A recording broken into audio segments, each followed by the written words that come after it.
c'est dans le cadre du prolongement des Journées de la persévérance scolaire qui nous fait plaisir d'accueillir Mme Catherine Richard, qui est psychoéducatrice au Centre Défi. Donc, elle va aborder le thème de la motivation de l'enfance à l'adolescence.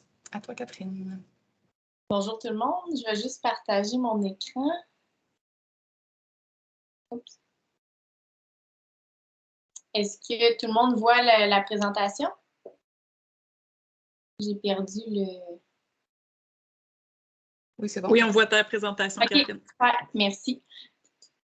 Je vois pas ce qui se passe. Fait que s'il y a des questions à la période de questions, Marlene, tu pourras me les lire. Donc, aujourd'hui, le webinaire, là, comme Marlene vient de le dire, porte sur la motivation chez les jeunes. Il y a beaucoup de personnes variées qui participent au webinaire. J'ai essayé le plus possible de donner des exemples qui touchent différents groupes d'âge. Puis, j'ai beaucoup d'exemples en milieu scolaire, mais vous pouvez toujours les appliquer là, dans votre milieu de travail. Donc, avant de commencer, je vais vous dire quelques mots sur moi. Je suis psychoéducatrice et je travaille au Centre Défi. C'est une clinique multidisciplinaire qui travaille auprès des enfants. J'ai une maîtrise en psychoéducation que j'ai complétée en 2020 à l'UQAT.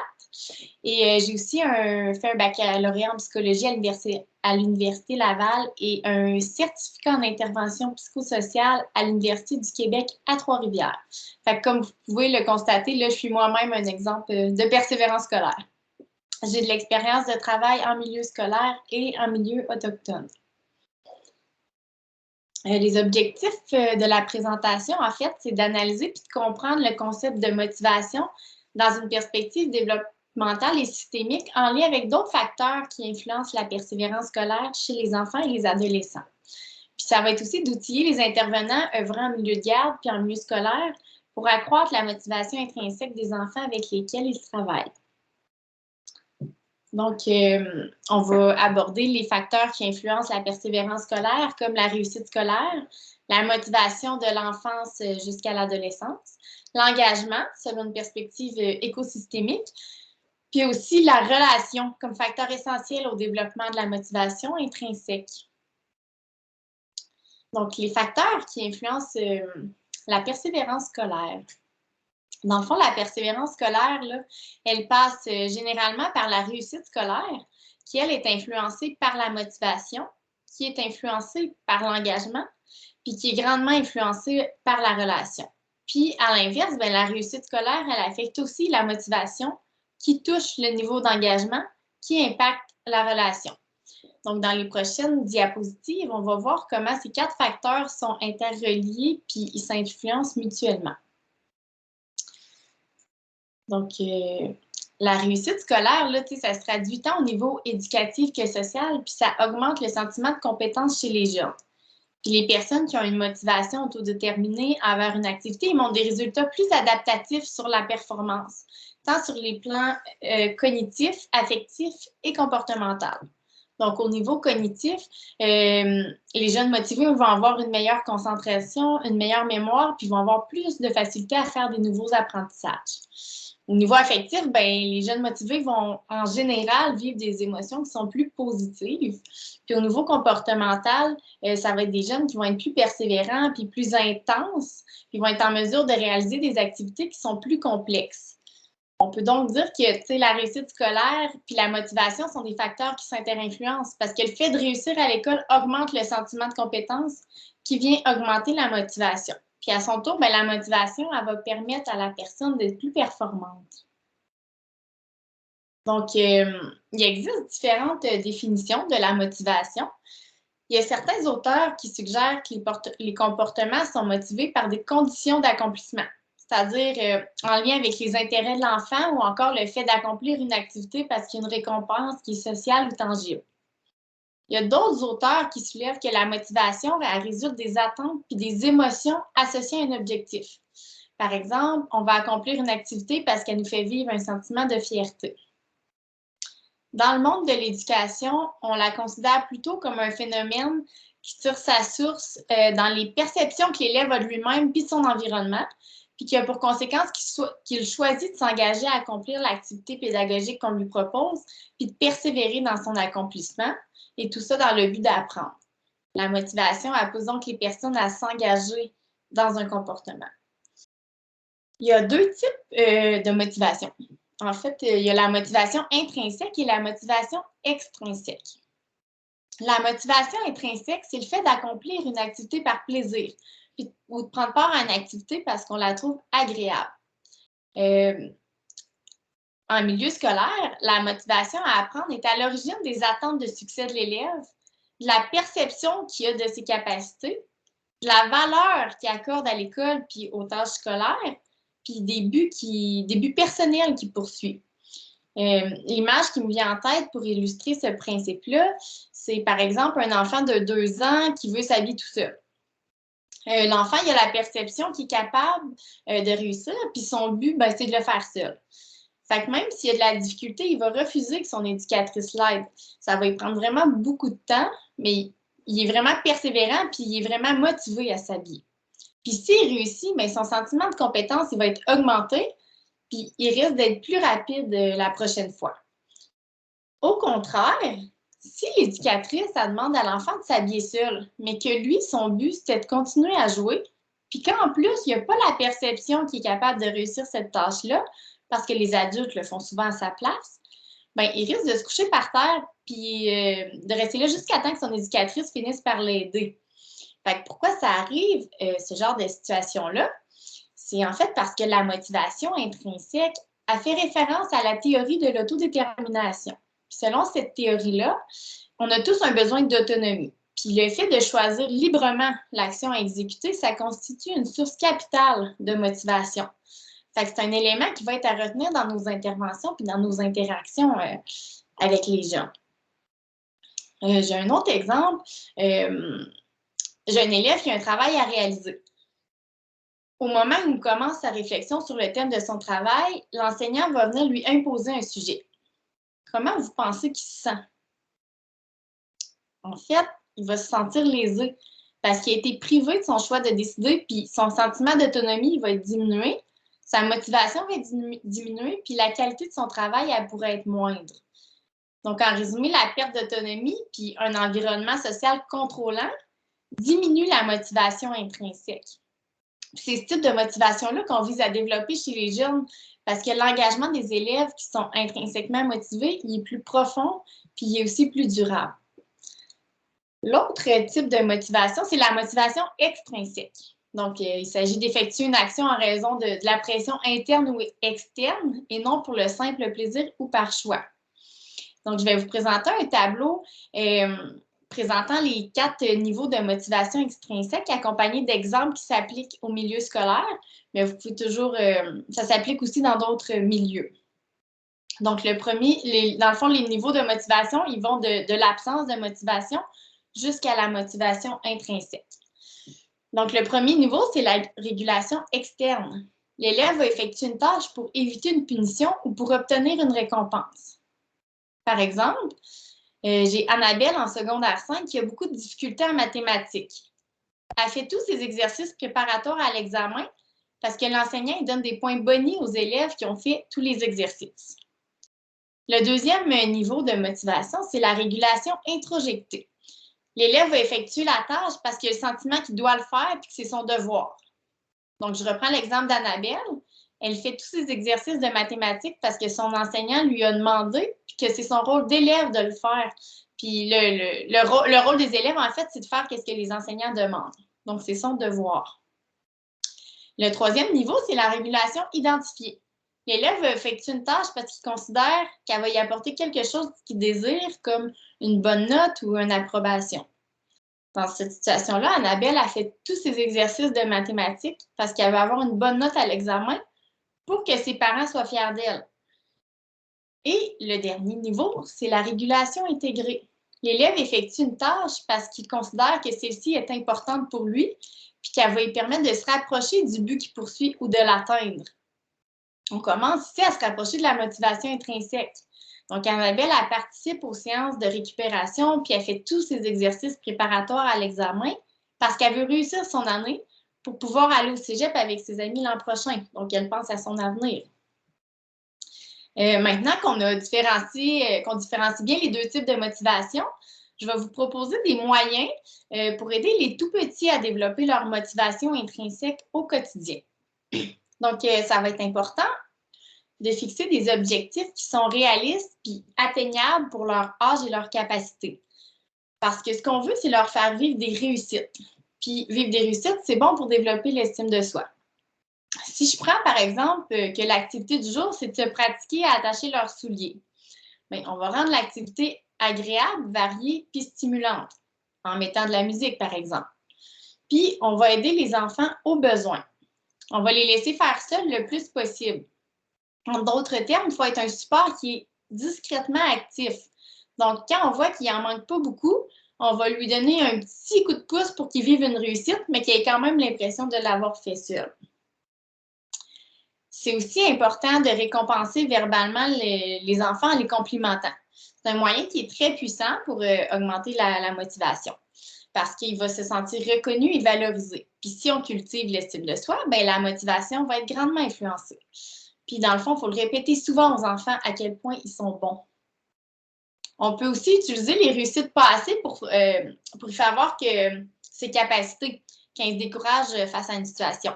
Par exemple, on peut lui dire « Hier, tu as réussi à attacher tes souliers, tu es donc capable. Penses-tu réussir encore aujourd'hui? » Puis, bon, ces petits trucs-là peuvent s'appliquer aussi très bien en milieu scolaire ou dans d'autres milieux, puis aussi pour les parents. Pour ce qui est des élèves du primaire et du secondaire, il existe des grands principes qui contribuent à augmenter la motivation intrinsèque. Donc, je vais vous présenter ces principes-là accompagnés d'exemples pour répondre aux principes. Donc, le premier principe, c'est que les élèves sont plus motivés lorsqu'ils se sentent capables de faire ce que l'on attend d'eux. Donc, pour faire ça, bien, on va leur donner des exemples. On va encourager un apprentissage autonome par des activités d'exploration, par exemple. Puis, on va éviter le plus possible les notes et les classements. Le deuxième principe, c'est que les élèves sont plus motivés quand ils perçoivent un lien stable entre des actions précises et un résultat. Fait qu'on va associer l'échec à une mauvaise stratégie qui peut être améliorée et non à un manque de compétences. Et aussi, on va donner une rétroaction précise sur les stratégies et les résultats attendus. Le prochain principe, c'est que les élèves sont plus motivés quand ils apprécient la matière étudiée et qu'ils ont une vision claire de l'objectif.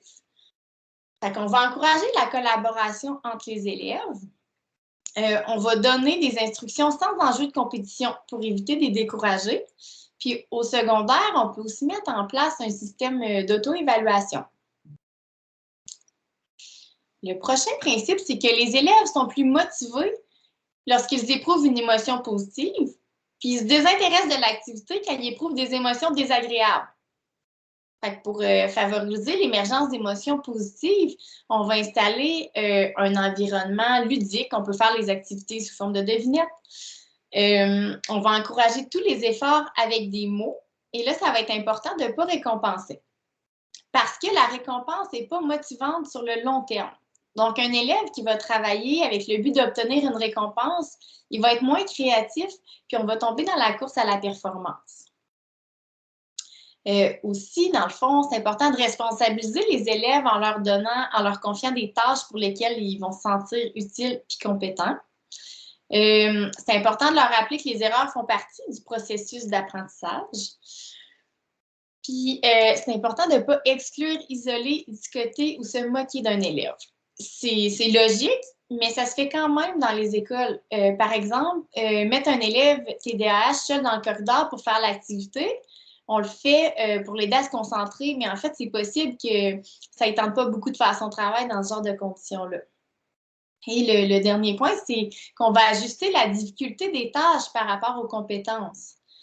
Parce qu'on veut que chacun soit en situation de déséquilibre dynamique, c'est-à-dire que le défi soit juste assez grand pour que ce soit stimulant, mais pas trop grand pour éviter qu'il s'inhibe devant une tâche qui lui semble trop difficile. Donc, dans un contexte de pratique, c'est pas grave que l'élève en difficulté d'apprentissage ou qui a des difficultés attentionnelles, on lui demande d'écrire un texte qui est moins long que les autres. Parce que notre objectif, c'est qu'il soit motivé à apprendre, puis non de le décourager face à une tâche qu'il n'est jamais capable de terminer.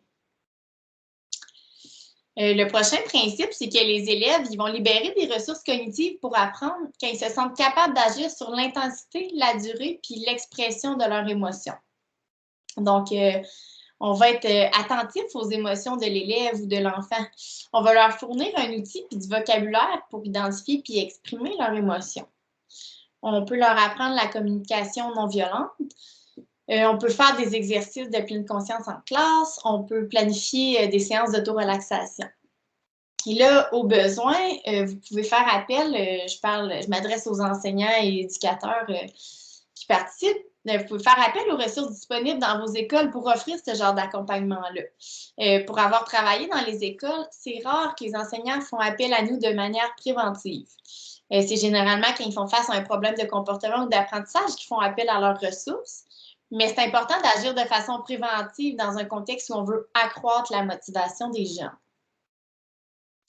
Le prochain principe, c'est que les élèves sont plus persévérants quand ils savent bien gérer leurs ressources puis surmonter les obstacles. Fait qu'on va apprendre aux enfants à définir des objectifs bien précis qu'ils veulent atteindre. On va montrer des modèles de réussite pour favoriser l'imitation des meilleures pratiques face aux obstacles.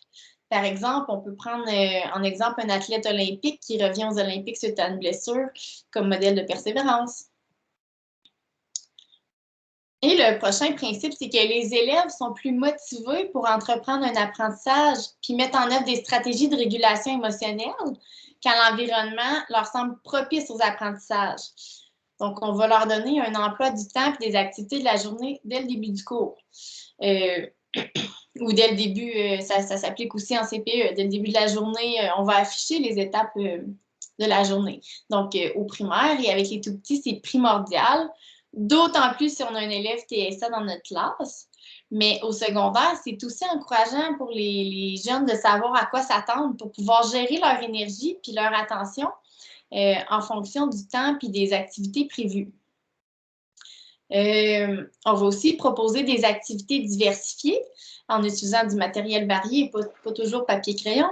On va encourager l'émergence des forces des élèves. Donc, c'est important d'encourager les élèves dans les domaines où ils performent bien. Et finalement, on va prôner les échanges entre enfants dans un contexte qui est sans enjeu.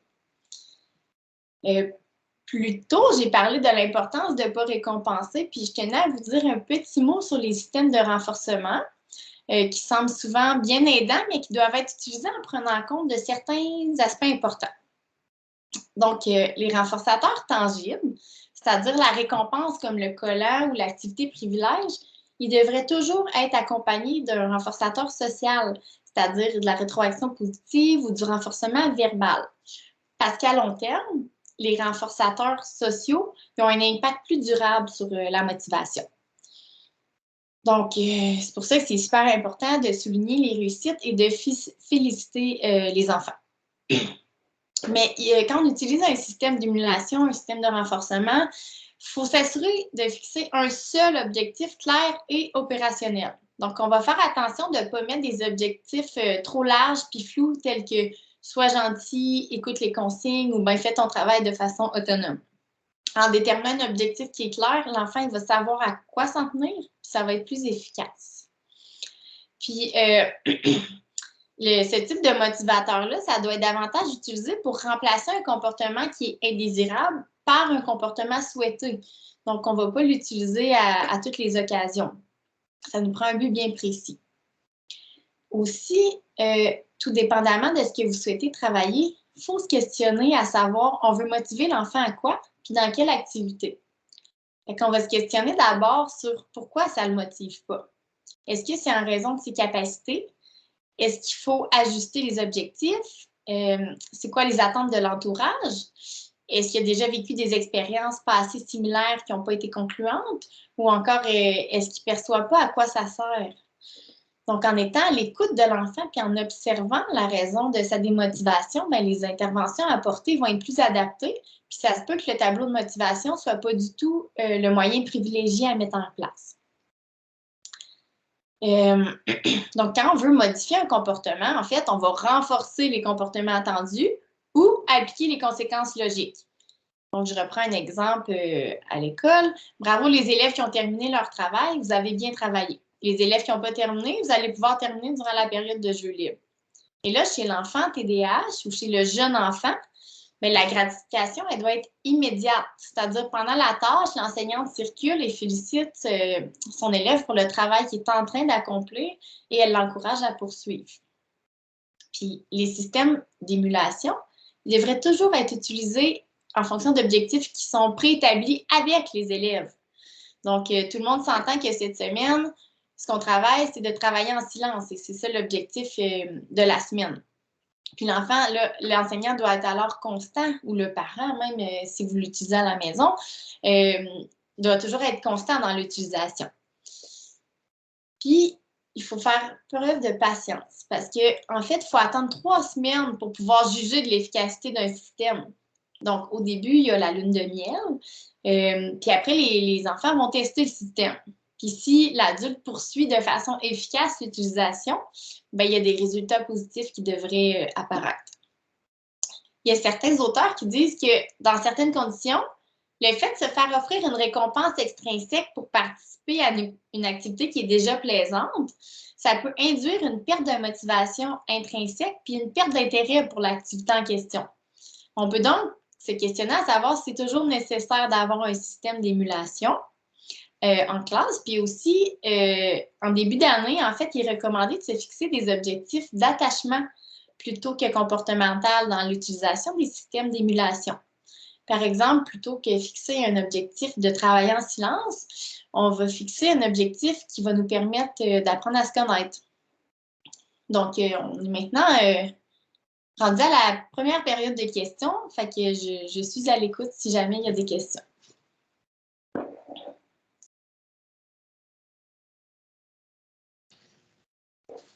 Il n'y a pas de questions pour l'instant. Super. Je vais pouvoir poursuivre. Dans le fond, on va être rendu à parler de l'engagement. En fait, l'engagement, il est déterminé par la motivation de la personne.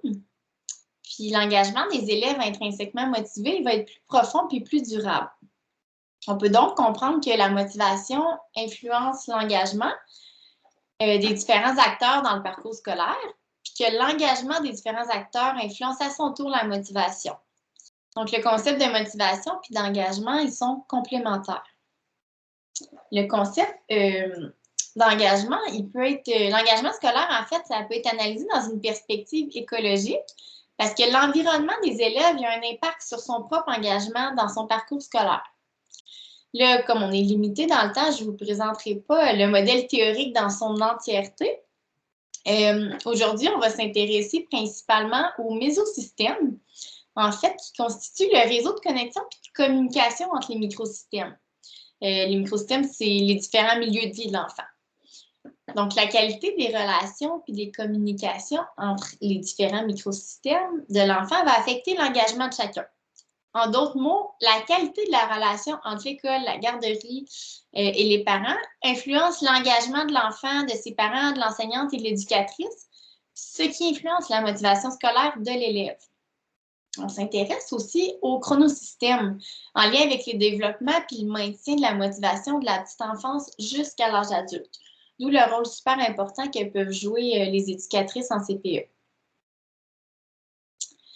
Donc, les recommandations pour maintenir l'engagement, en fait, là, je l'ai vraiment appliqué au milieu scolaire, mais c'est ça, j'ai vraiment appliqué au milieu scolaire. Donc, pour les enfants et les adolescents, ben, on va créer un lien positif avec l'éducatrice ou l'enseignante via des activités agréables.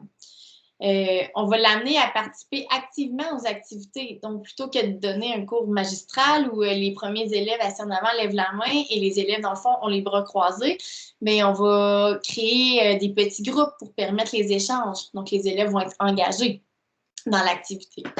Puis aussi, c'est important que les parents s'impliquent dans la vie scolaire de leur enfant pour accroître l'engagement des enfants dans leur parcours scolaire.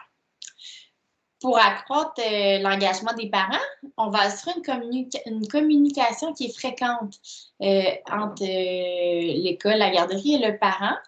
Puis la communication, elle devrait être quotidienne là, pour les enfants qui ont des difficultés. Puis aussi, on va inviter les parents à être présents lors de certaines activités. Voilà. Et pour l'enseignante ou l'éducatrice, c'est important que les enseignants communiquent entre eux par rapport à un élève pour se partager leurs bonnes pratiques avec cet élève-là. Aussi, pour favoriser l'engagement des enseignants envers leurs élèves, ben, c'est important qu'ils aient accès à un soutien professionnel pour mieux les outiller par rapport aux difficultés des enfants. Et aussi, on veut que l'enseignant crée et maintienne un lien significatif avec les jeunes, encore là, via des activités qui sont agréables pour les deux parties. Et dans le fond, on va garder en tête que les parents sont vos alliés, puis ils sont comme des éducateurs naturels auprès de leurs enfants. Donc, les interventions peuvent être dirigées vers eux afin de mieux les outiller. Maintenant, je vais vous présenter 2 témoignages, en fait, d'enseignants qui enseignent à des enfants de différents groupes d'âge. Et je vous demanderai de porter attention à la similitude entre les 2 messages. La première, j'ai une enseignante au préscolaire qui dit « Je souligne les bons comportements en les nommant de façon précise. Je fais des activités courtes et variées qui mettent les élèves en action.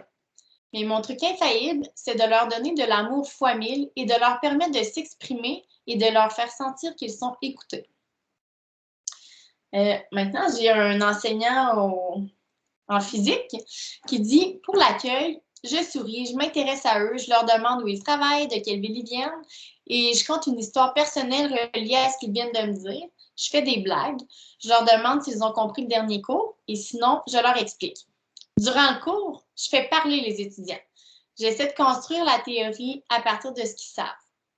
Par exemple, je fais des mini-débats avec les choix de réponse, puis je demande aux étudiants d'expliquer leur point de vue et je les valorise quand ils participent.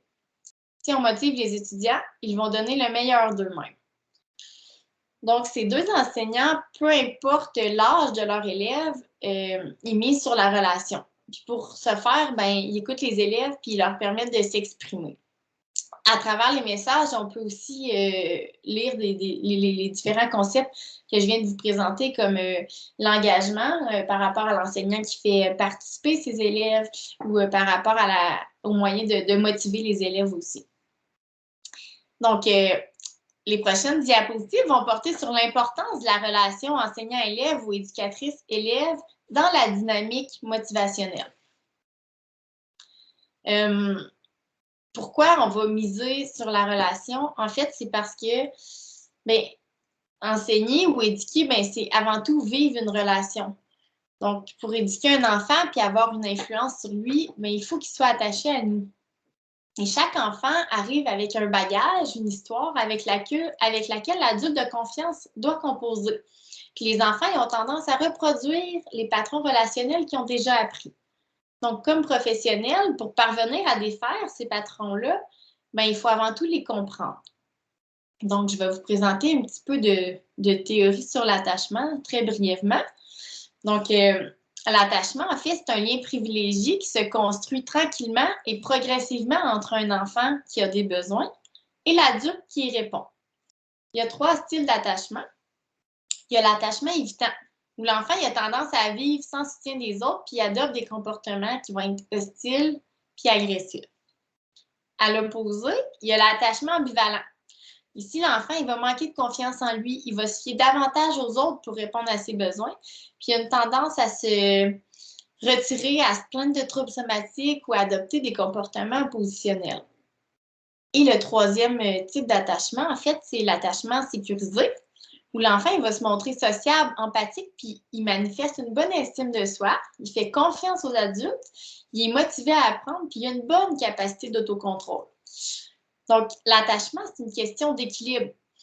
Les systèmes d'attachement ils vont s'activer quand l'enfant il va vivre une situation de déséquilibre. Par exemple, quand il fait face à un danger, à une situation nouvelle ou s'il vit un inconfort. Donc, un enfant désorganisé va avoir tendance à vouloir renverser les rôles avec l'adulte pour revenir au patron qui connaît le mieux.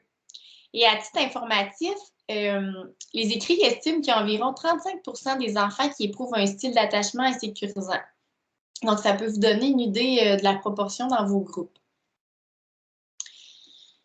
Donc, pourquoi c'est important de miser sur la relation? Bien, c'est parce que la relation est un moyen de prévention puis une solution aux difficultés d'apprentissage et de comportement. Les effets, ils sont tant à l'école qu'au niveau de la réussite, de la persévérance puis du comportement, qu'en dehors de l'école, au niveau de la diminution du nombre de dépressions, des problèmes d'anxiété et de la délinquance.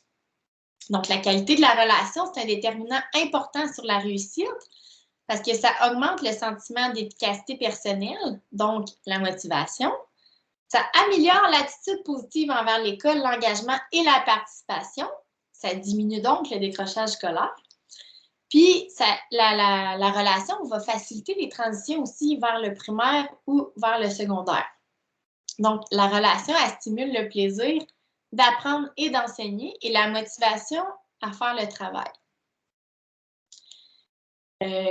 Pourquoi miser sur la relation? Bien, c'est aussi parce que la relation, elle agit comme un facteur de protection sur l'adaptation psychologique. Parce qu'elle va protéger contre la dépression, les problèmes de conduite et l'anxiété. Ça va aussi favoriser le développement d'une estime de soi positif. Ça va permettre de compenser en partie les effets de l'attachement insécurisant avec le parent. Et ça va diminuer aussi les enfants ou les élèves qui ont une bonne relation avec leur enseignant. Ces élèves-là vont vivre moins d'intimidation et vont adopter des comportements prosociaux.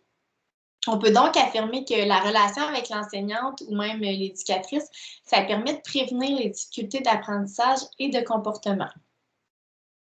Maintenant que j'ai statué sur l'importance de la relation, je vais vous proposer quelques pistes pour développer cette dite relation avec les élèves ou avec les enfants avec lesquels vous travaillez. Donc, on peut faire une réflexion métacognitive, on peut modifier nos perceptions, on doit adopter des pratiques éducatives sensibles. Il faut aussi comprendre ce que ça signifie vivre une relation. Il faut préparer les transitions aussi. Et il faut développer les compétences prosociales et le savoir-faire. Donc, pour développer la relation avec les jeunes, l'adulte doit avant tout faire un travail sur lui-même. Il doit faire preuve de métacognition, c'est-à-dire une réflexion sur son enseignement et sur l'élève avant, pendant puis après la tâche pour donner un sens à l'ensemble de l'activité pédagogique. Donc, quand on fait face à des difficultés relationnelles, on peut prendre un recul puis se questionner. Comment j'arrive aujourd'hui? C'est quoi ma disposition? Qu'est-ce que je vois ou j'entends? Comment est l'enfant? À qui il me fait penser? Comment je me sens avec lui? C'est quoi les images qui me viennent en tête? Quelle représentation je me fais de lui? Puis aussi, on peut regarder comment moi je me comporte puis je réagis avec lui. Est-ce que je me fâche vite? Est-ce que je me défends? Ou encore je me mets en retrait? Vous pouvez aussi utiliser une démarche rigoureuse de résolution de problèmes.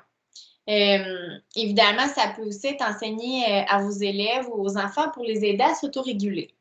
Donc, les étapes de résolution de problèmes, ça va être d'abord de définir le problème puis l'objectif à atteindre. Qu'est-ce que l'enfant fait? Dans quelle situation? Puis ça serait quoi le comportement à adopter? Après ça, on va chercher des solutions. On va en trouver le plus possible sans porter de jugement sur celle-ci. Puis après, on va choisir la solution en évaluant les avantages puis les inconvénients de chacun. Après, on va mettre en application la solution en identifiant qui fera quoi, quand, comment, puis on va préparer le matériel nécessaire aussi. Après ça, on va évaluer les résultats en fonction de l'objectif qui était visé, puis on va se réajuster aux besoins en redéfinissant le problème, en étant plus rigoureux dans l'application, la solution, en changeant de solution ou en demandant de l'aide. En fait, le fait de prendre du recul puis de faire une réflexion puis d'appliquer une démarche de résolution de problème, ça va nous permettre de développer une meilleure relation, puis surtout avec les enfants plus difficiles. Une autre façon de développer la relation, ça va être, en fait, modifier nos perceptions par rapport aux difficultés de l'enfant. Parce qu'il faut garder en tête que les enfants ou les adolescents à risque ou en difficulté, bien souvent, c'est des enfants qui sont souffrants. Il y a deux auteurs, soit Mariette Gervais et Sophie Berthollet, dans leur livre « Ces enfants trop chambardés dans le cœur », ils proposent de porter un regard nouveau sur eux. Puis ils suggèrent d'adopter un nouveau vocabulaire pour parler d'eux.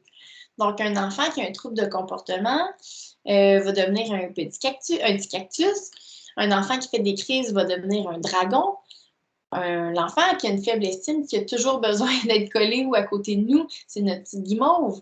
Puis en fait, l'enfant TDAH, mais ça va être le cerf-volant qui virevolte dans la classe.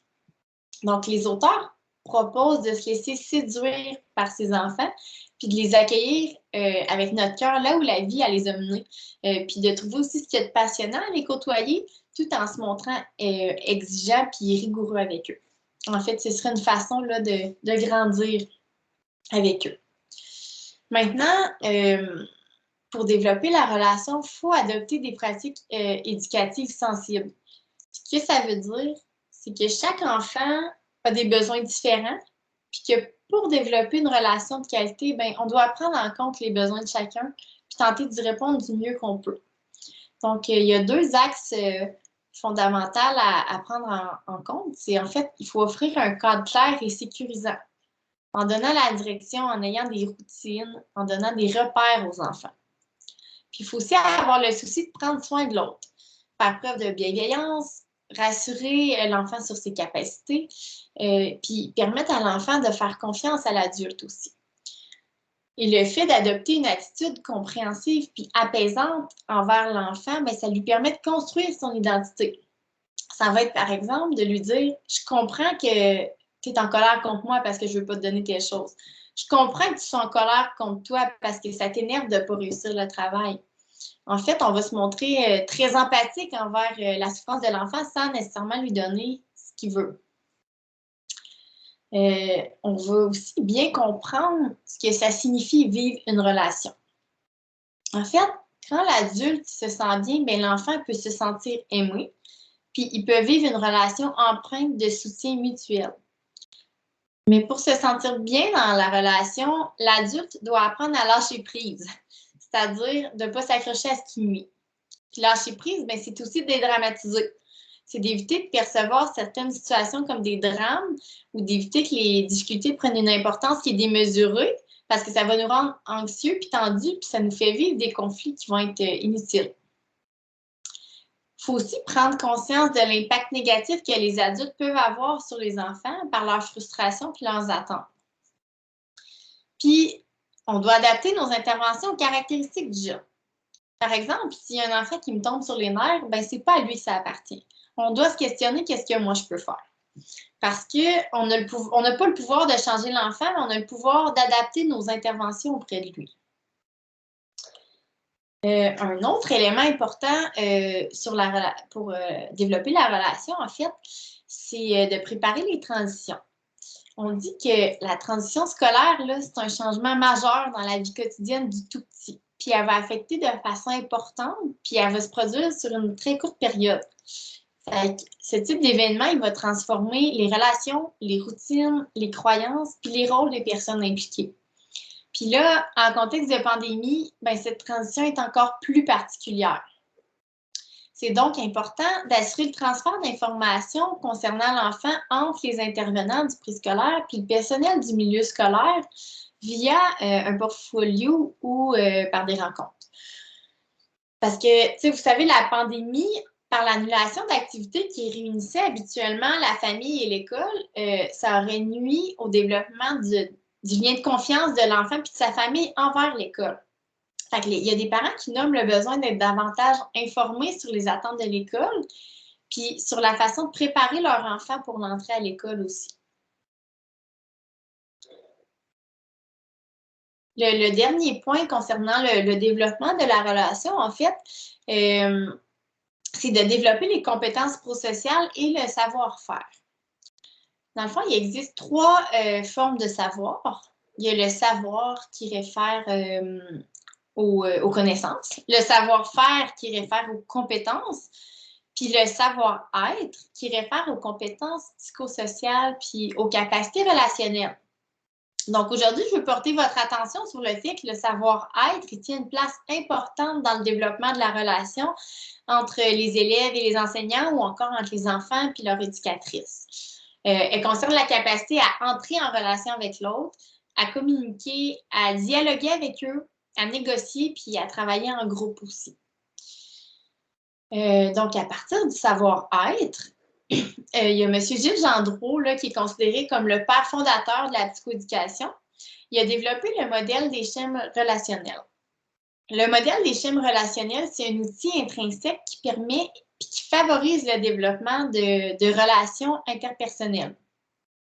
Donc, les schèmes, les 10 schèmes relationnels, en fait, sont l'empathie, la congruence, la considération, la confiance, la sécurité et la disponibilité.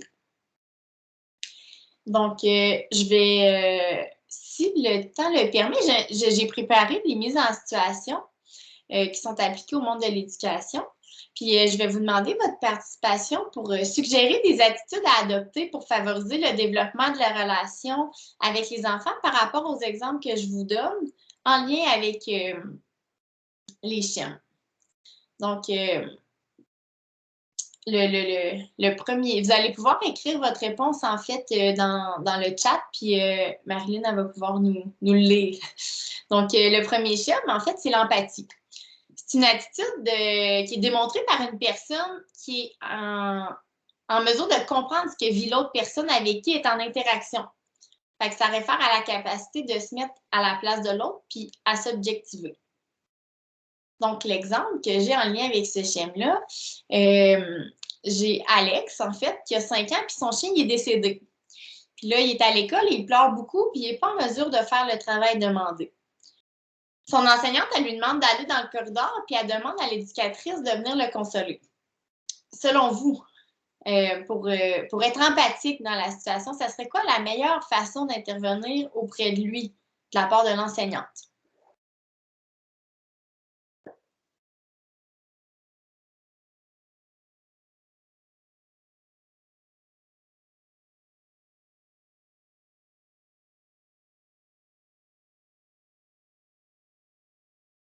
N'hésitez pas à répondre.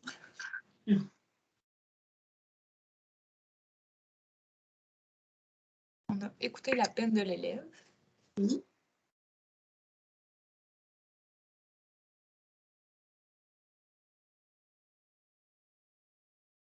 Discuter avec lui.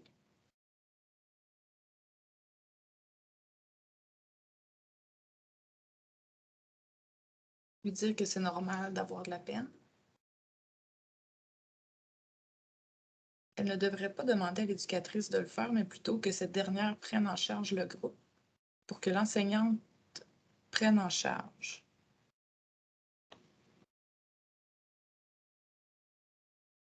Oui. Est-ce qu'il y a une autre réponse? Non, c'est tout. En fait, on peut demander à Alex de nous parler, l'enseignante doit demander à Alex de lui parler de son chien. Elle pourrait lui permettre d'apporter une photo de son chien à l'école. C'est vraiment, ça serait à elle de gérer la situation, toujours dans l'optique où elle veut développer et maintenir un lien avec lui. Parce que l'empathie, c'est aussi de comprendre la souffrance qui est derrière le comportement dérangeant de l'élève, puis de demeurer attentif puis présent pour l'autre, pour l'enfant, en fait. Un autre schème, c'est le schème de la congruence. En fait, ça réfère à une attitude d'honnêteté puis à un souci d'être vrai et authentique dans nos interactions. Fait que, concrètement, il s'agit de... Faut traduire ça dans nos actions, nos pensées puis nos croyances. En lien, je pense que, ouais, en lien avec la congruence, la mise en situation que j'avais, c'est que à l'école secondaire, ben, les cellulaires ne sont pas autorisés en classe. Mais là, Madame Monique, enseignante en mathématiques, elle attend un retour d'appel super important de son médecin. Madame Monique, elle laisse le cellulaire sur son bureau, puis quand il sonne, elle s'excuse auprès de ses élèves et elle va répondre dans le corridor. Elle revient ensuite poursuivre son enseignement. De quelle façon Madame Monique devrait agir auprès de ses étudiants pour faire preuve de congruence?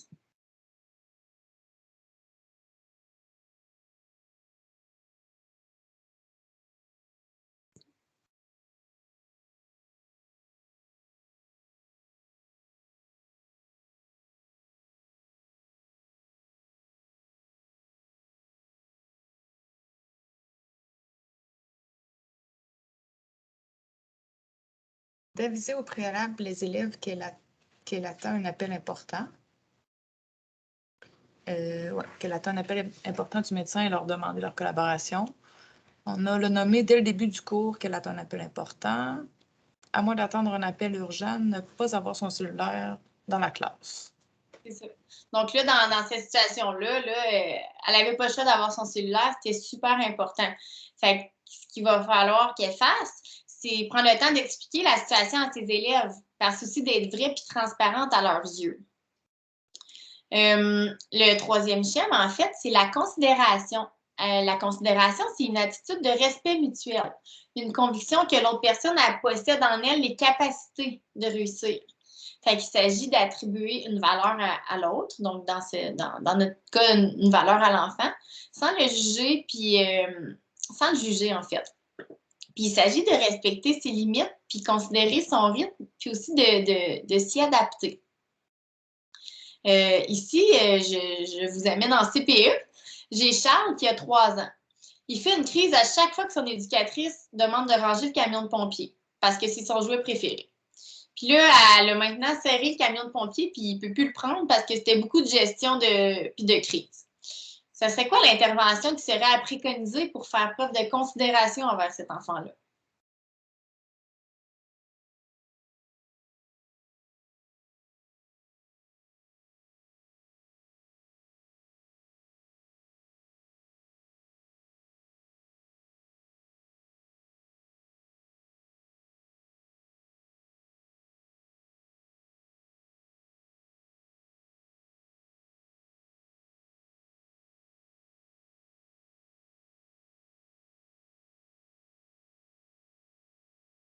Le plus difficile, c'est... Est-ce qu'il y avait des réponses? Non, il n'y a pas de réponse. Ben, je vais y répondre. Fait que dans le fond, il faut adopter une approche qui est basée sur le respect inconditionnel de la souffrance de cet enfant-là. Même si pour nous, c'est banal, le camion de pompier. En fait, plutôt que d'éviter la crise en évitant la situation, ben, je vais outiller l'enfant pour qu'il soit en mesure de mieux gérer ses émotions face à cette situation-là.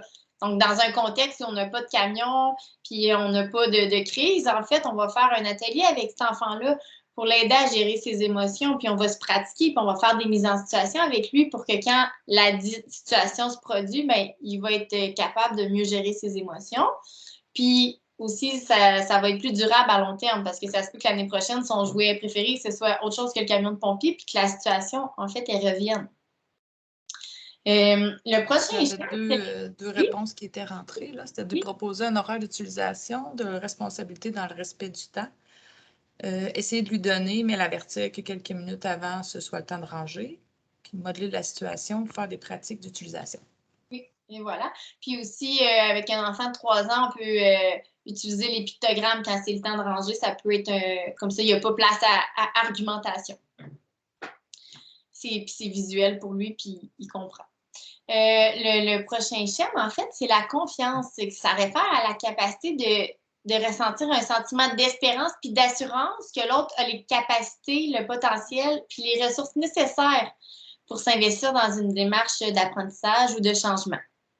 Fait que ce concept-là, il peut s'appliquer aussi à l'intervenant ou à l'adulte. Il s'agit d'un sentiment de compétence qui nous permet de croire qu'on possède les ressources nécessaires pour intervenir de façon adéquate, puis que notre action elle va être acceptée puis comprise par l'enfant. Donc, l'exemple que j'ai en lien avec la confiance, j'ai un élève de secondaire 4. L'enseignant distribue un examen du ministère aux élèves. Mais là, il les a bien avertis de se préparer à l'examen parce qu'il allait être difficile. Puis là, lui-même, il a un peu peur que ses élèves y obtiennent des mauvais résultats. À l'inverse, dans l'autre groupe, la plupart des élèves sont confiants d'avoir les capacités de réussir l'examen. Ils aiment les maths, puis leur prof, il est tellement cool. Pourtant, il s'agit de la même matière puis du même examen. À votre avis, comment le premier enseignant aurait pu agir différemment afin de bâtir un sentiment de confiance chez ses élèves?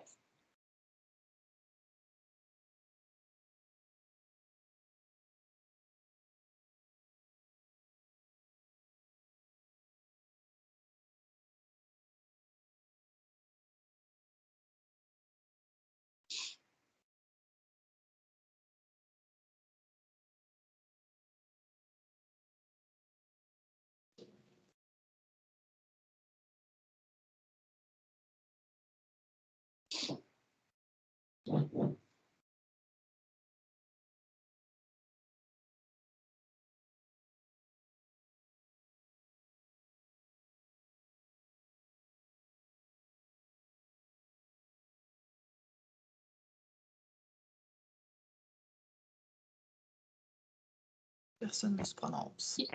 Donc ici, l'enseignant, il doit changer son discours interne. Il doit se dire que ses élèves, ils ont la capacité, le potentiel, puis les ressources pour réussir, puis que lui, il avait les compétences pour les préparer à l'examen.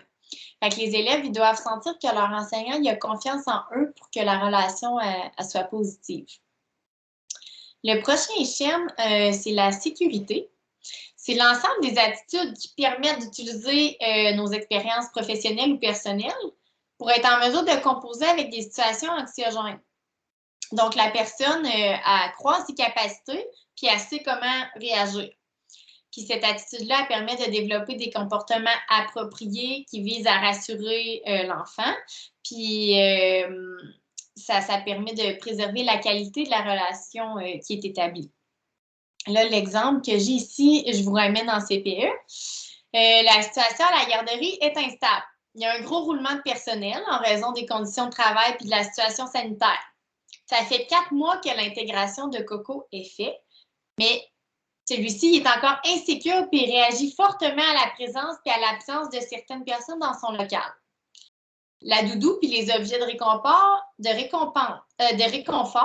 sont utilisés pour le dodo seulement. Ça, c'est pour des raisons d'hygiène. Donc, l'éducatrice, elle ne sait plus trop quoi faire. Il veut toujours être dans ses bras. L'éducatrice, elle laisse pleurer quand elle est occupée, puis elle le prend quand elle est disponible. Comment on peut faire pour que cet enfant-là se sente en sécurité dans son milieu de garde, puis qu'il soit capable de développer son sentiment de sécurité?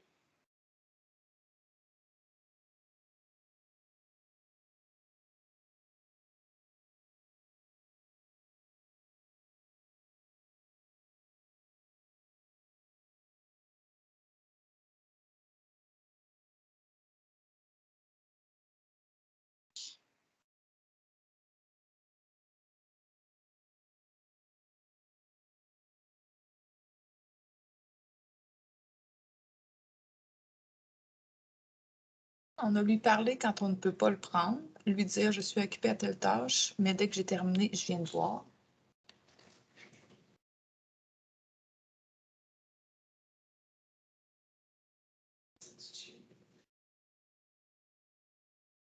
De lui permettre d'avoir un petit objet, collier ou parfois une maman qu'il peut porter, prendre un moment en personne avec l'enfant chaque jour, poser de petits gestes régulièrement pour rassurer l'enfant, mettre une main sur l'épaule, un clin d'œil, etc.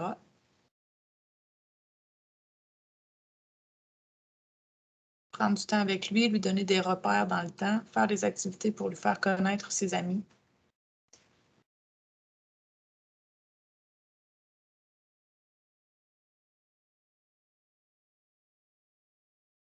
Voilà.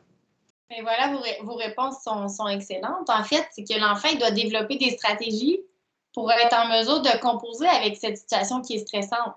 Puis l'éducatrice, il faut qu'elle adopte un comportement qui vise à le rassurer. Fait que l'exemple que moi j'avais trouvé, c'est que l'éducatrice, elle pourrait proposer à la mère d'apporter plusieurs doudous qu'elle va pouvoir laver après chaque journée, parce que la doudou, ben, c'est un objet qui était sécurisant pour cet enfant-là. L'objectif, en fait, c'est de rassurer l'enfant pour qu'il soit en mesure de développer une relation, puis qu'en bout de ligne, il n'y en ait plus besoin de sa doudou. Mais le truc du collier, du truc avec le parfum de maman, c'est des excellentes réponses aussi. Et au niveau du schème de la disponibilité, en fait, la disponibilité, là, ça se rapporte à une attitude d'écoute vraie, une ouverture à l'autre. Fait que, il s'agit de prendre le temps de se mettre à la disposition de l'enfant pour l'aider. Et là, l'exemple que j'ai en lien avec la disponibilité, c'est que il y a une pandémie mondiale, puis l'enseignant est surchargé par les tâches de désinfection, l'enseignement en présentiel, l'enseignement à distance, l'absence de plusieurs élèves, l'arrivée de la remise de bulletins, la peur d'attraper la COVID puis de devoir s'absenter du travail. L'enseignant fait sa causerie du matin avec les élèves en vitesse, puis il pense à tout le travail qu'il leur reste à faire pour être en mesure de les évaluer. Comment il peut conjuguer avec toutes ses obligations puis l'importance d'être à la disposition des élèves et de les écouter?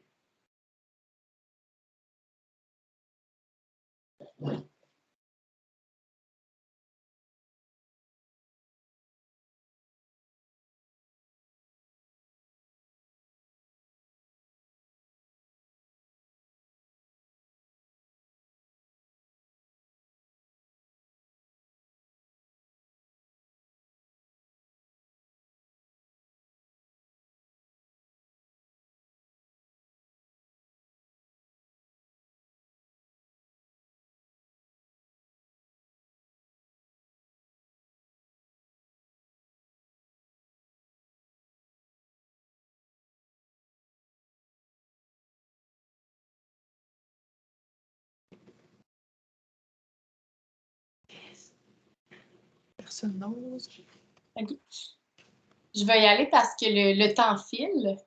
Tu me le diras si jamais il y a une réponse qui rentre. Ah, il y a une réponse, oui. OK. De créer des ponts d'attachement est plus important, selon moi, que de les évaluer pour l'instant. Et voilà. Fait que, il faut, en fait, le fait de prendre le temps d'écouter les élèves puis d'échanger avec eux, ça va solidifier la relation, puis ça va les rendre plus disponibles aux apprentissages.